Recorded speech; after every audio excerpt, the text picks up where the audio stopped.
And we spent it at a hotel called, it was named the Hotel Washington, and visited Westminster Abbey, Big Ben, Tower of London, and I'm not sure whether it was Oxford or Cambridge.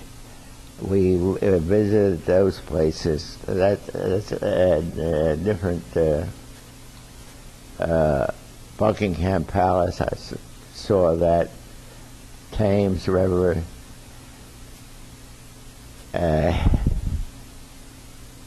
That was the best part of being over there. And I like I said, I lasted there about 5 months before I was shipped to North Africa. And while we were there, one day we were strafed.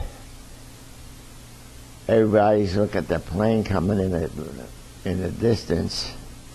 They could see the plane. That's one of ours. It wasn't one of ours. It was a German Messerschmitt, and he opened fire on a chow line.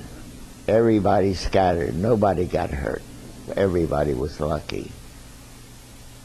So that was my first experience of being shot at.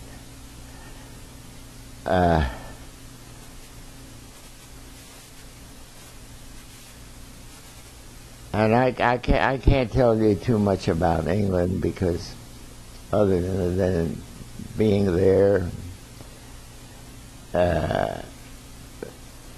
doing the normal duties while the 8th Air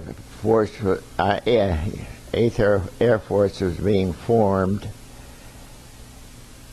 and of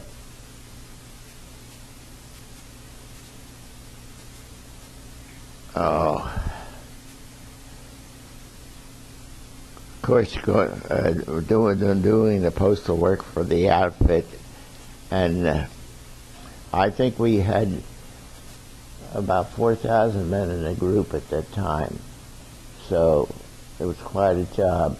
And I had a guard who came along with me, and he carried a gun. He carried a machine gun. I carried a .45. I love that .45. I couldn't hit anything with it. Don't miss. We went out in the range, and I might have hit the edge of the target, but I never could get close to the center of the target.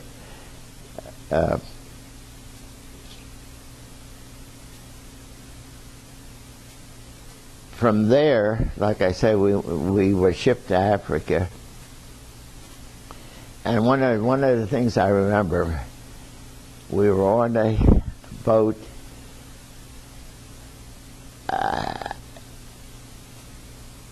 It was the SS Rangatiki.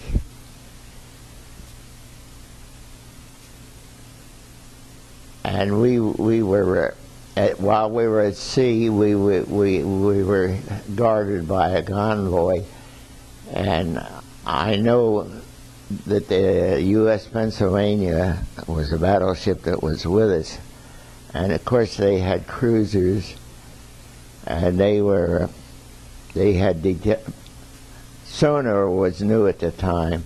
They had detected a Nazi submarine, or at least they were using depth charges in the distance, not close to us.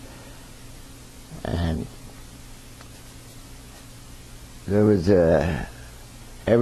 everybody was on outside the ship. No, anybody that could be outside the ship was outside the ship on the deck. And somebody said, "There went a torpedo." I didn't see it. I don't know what they saw. But we were being torpedoed, but nothing was hit that time. And the thing I remember about the Rangatiki is the smell of mutton. I slept on deck all the time we were in transit because I couldn't stand the smell. I love lamb and leg of lamb with orange. I used to love that, but mutton is a different story.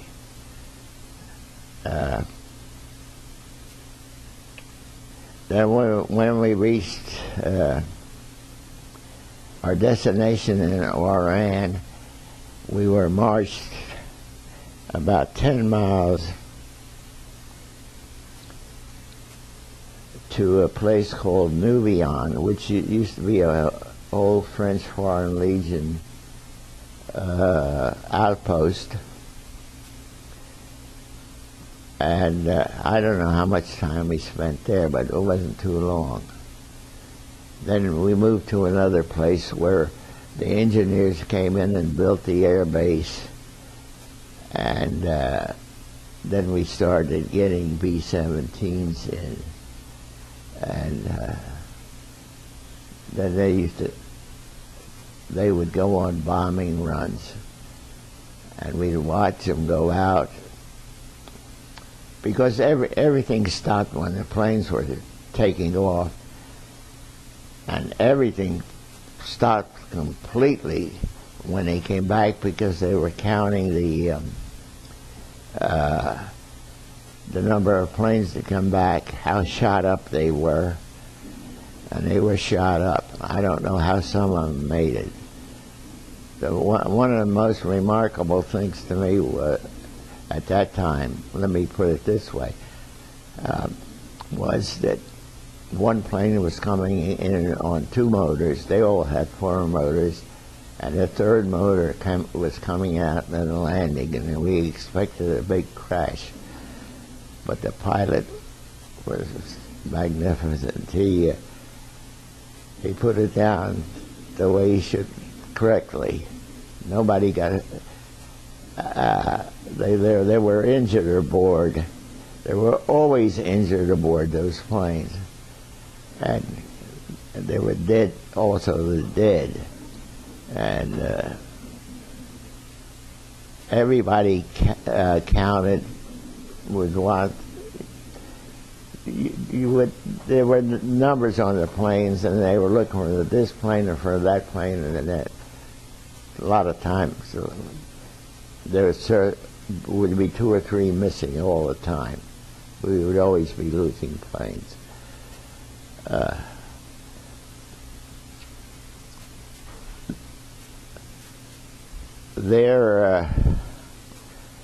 While I was there, I also did some postal work beside. I would travel all over North Africa, well, practically. Algeria and Tunisia especially, to Tunis and to Algiers for the mail, because one of the things that every American soldier was looking for was mail from home. And when it came in, it would usually come in by ship, and I would go down to the air base and check for a plane that was going in that direction, get a ride to there, C-47, get the mail, bring it back, and distribute it with a couple of aides. And that was one of the joys